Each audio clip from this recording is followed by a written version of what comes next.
आध्यात्मिक जीवन की दैनिक खुराक सुन रहे हमारे सारे प्रिय श्रोताओं को, परमेश्वर के प्रिय भक्तगणों को प्रभु यीशु मसीह के नाम में प्यार भरा जय मसीह की सुप्रभातम और शुभोदय कहते हुए हम सबका मनपसंद ध्यान केंद्र आध्यात्मिक जीवन की दैनिक खुराक में और इस नए दिन में आप सबका स्वागत करते हैं। हमारी अध्ययन अय्यूब के ग्रंथ पहला अध्याय में चल रही है, लेकिन वहां पर जाकर शेष बातों को गौर करने से पहले हम अपने सिरों को झुकाएंगे, आंखों को बंद करेंगे, परमेश्वर के स्वर की ओर अपने हाथों को उठाएंगे। उनकी दया के लिए, उनकी सहायता के लिए हम अपने आप को दीनों नम्र करते हुए आए मिलकर एक छोटी सी प्रार्थना करेंगे। अनुग्रहकारी पिता परमेश्वर, हम आपकी फिर से एक बार स्तुति करते हैं, प्रशंसा, महिमा, गौरव, आदर, सम्मान भी करते हैं। हम सबों को दिया प्रभु जी सुंदर से समय के लिए आभार भी प्रकट करते हैं, शुक्रिया अदा करते हैं। हम सबों को परमेश्वर अपने बरकतों से भरा है, अपनी आशीषमान हाथ हम पर रखा है, इसके लिए शुक्रिया अदा करते हैं। हमारे सारे परिजनों को, आपके भक्तगणों को आपके हृदय के सानिध्य में लेकर आते हैं। यदि किसी के जीवन में प्रभु ऐसे आशीर्वादों की और भी कमी है तो हम प्रार्थना करते पिता परमेश्वर, अपने स्वर के भंडार को खोलकर उन तक उनके आशीर्वाद पहुंचा दीजिए। अपनी प्रभु जी चंगाई भरी हाथ प्रभु उन रोगियों के ऊपर रखिए, बीमारों के ऊपर रखिए, और परमेश्वर अपनी सांत्वना भरी हाथ परमेश्वर उन दुखियारों के ऊपर रखिए प्रभु, जो किसी कारण से प्रभु जी पीड़ित है, परेशान है। प्रार्थना करते पिता परमेश्वर खुशहाली की जीवन हर किसी को प्रदान करे। सबसे बढ़कर पवित्र आत्मा का अभिषेक और अगुवाई में हम सबको चलाते हुए हमसे बातें कीजिए। सारी महिमा, गौर, आदर, सम्मान आप प्राप्त कीजिए। हमारी हर एक प्रार्थना पिता परमेश्वर आपने सुनकर हम सबों को दिया उत्तर के लिए धन्यवाद करते हुए हमारे उद्धारकर्ता हमारे प्रभु यीशु मसीह के नाम से इस प्रार्थना को मांगते हैं। सुन और कबूल कर पिता, आमेन, आमेन, आमेन। अय्यूब का ग्रंथ पहला अध्याय का पहला वचन से लेकर 5वें वचन तक हमने हमारे पिछले ध्यानों में देखा है। आज 6वें वचन से पढ़ते हुए आज के हमारे ध्यान को आगे बढ़ाएंगे।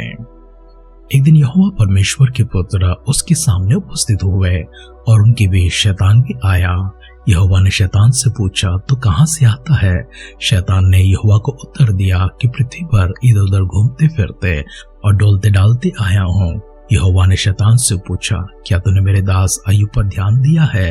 क्योंकि उसके तुल्य खरा और सीधा और मेरा भय मानने वाला और बुराई से दूर रहने वाला मनुष्य और कोई नहीं है। शैतान ने यहोवा को उत्तर दिया, क्या अय्यूब परमेश्वर का भय बिना लाभ के मानता है? क्या तूने उसके और उसके घर की और जो कुछ उसका है उसके चारों ओर बाड़ा नहीं बांधा? तूने तो उसके काम पर आशीष दी है और उसकी संपत्ति देश भर में फैल गई है, परंतु अब अपना हाथ बढ़ाकर जो कुछ उसका है उसे छू, तो वह तेरे मुंह पर तेरी निंदा करेगा। यहोवा ने शैतान से कहा, सुन, जो कुछ उसका है वो सब तेरे हाथ में है, केवल उसके शरीर पर हाथ न लगाना। तब शैतान यहोवा के सामने से चला गया। अय्यूब का ग्रंथ पहला अध्याय का 6वां वचन से लेकर 12 वचन तक हमने पढ़कर सुना है। हमारे इस पठन में हम परमेश्वर के सामने उपस्थित हुए परमेश्वर के संतानों को देखते हैं, उनके पुत्रों को देखते हैं, उनके बीच में आ पहुंचा शैतान को भी देखते हैं। कभी कभी वचन सुन रहे आप लोगों में ऐसे संदेह उत्पन्न होती होगी कि शैतान परमेश्वर के स्वर्गराज में क्या कर रहा है। ऐसे संदेह अगर आपके मन में है तो इसका उत्तर में हम इस प्रकार से कहते हैं, शैतान को स्वर्गराज में जाने का आज भी अनुमति है। वो स्वर्गराज में पहुंच सकता है, परमेश्वर के सामने वो जाता है।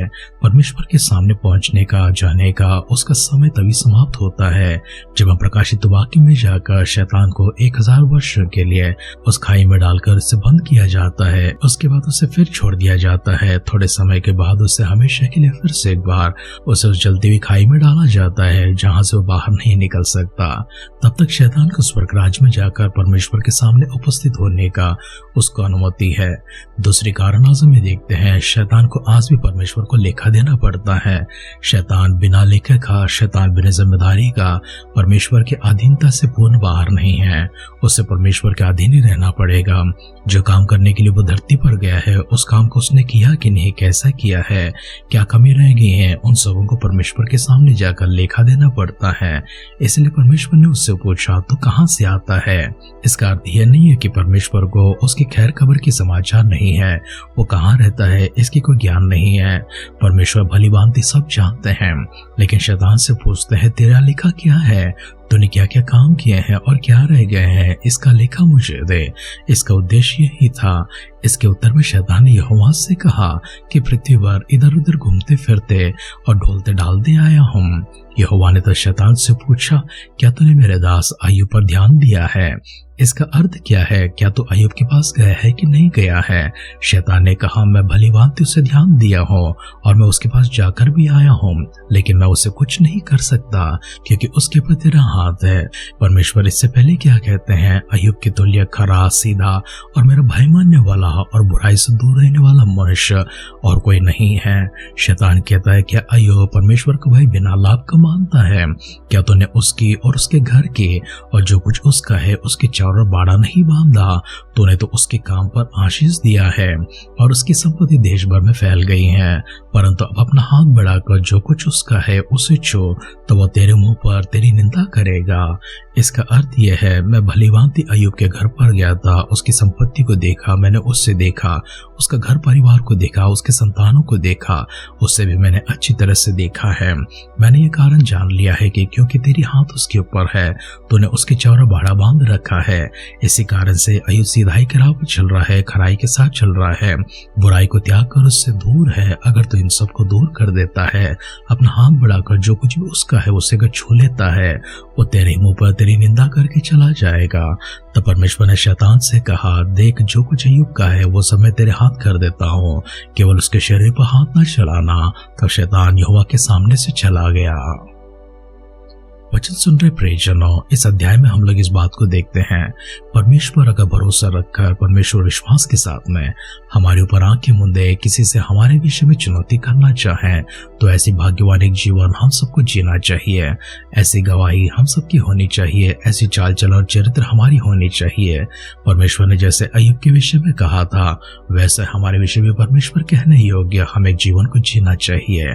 इसलिए अपने आप को परमेश्वर के हाथों में समर्पण करेंगे, हर प्रकार की बरकतों को प्राप्त करने, आशीर्वादों को प्राप्त करने, खराई के मार्ग पर चलने, सीधाई के साथ चलने, बुराई से दूर होकर परमेश्वर का भय मानने के लिए परमेश्वर की पवित्र आत्मा का अभिषेक हमारे ऊपर ले जाकर हम सबों को परमेश्वर अपने हाथ से छूने के लिए, हमारे चारों परमेश्वर अपना बाड़ा बांधते हुए हम सबों को सुरक्षित संभालने के लिए सिरों को झुकाएंगे, आंखों को बंद करेंगे, छोटी सी प्रार्थना करेंगे।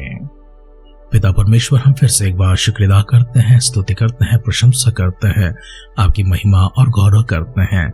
सुंदर से समय के लिए प्रभु जी आभार प्रकट करते हैं।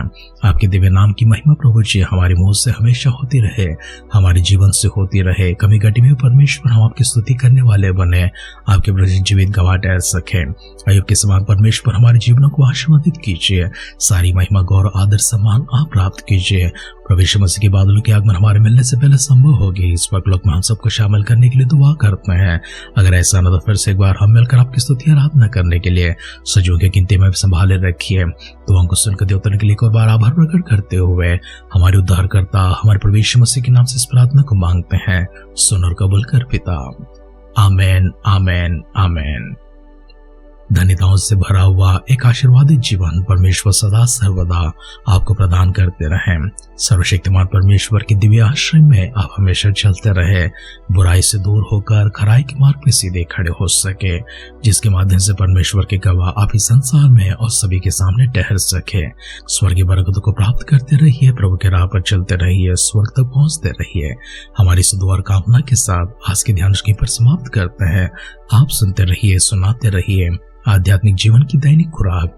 कल फिर मिलेंगे। अपना ख्याल रखिए, अपनों का ख्याल रखिए, दूसरों का भी ख्याल रखिए। God bless you.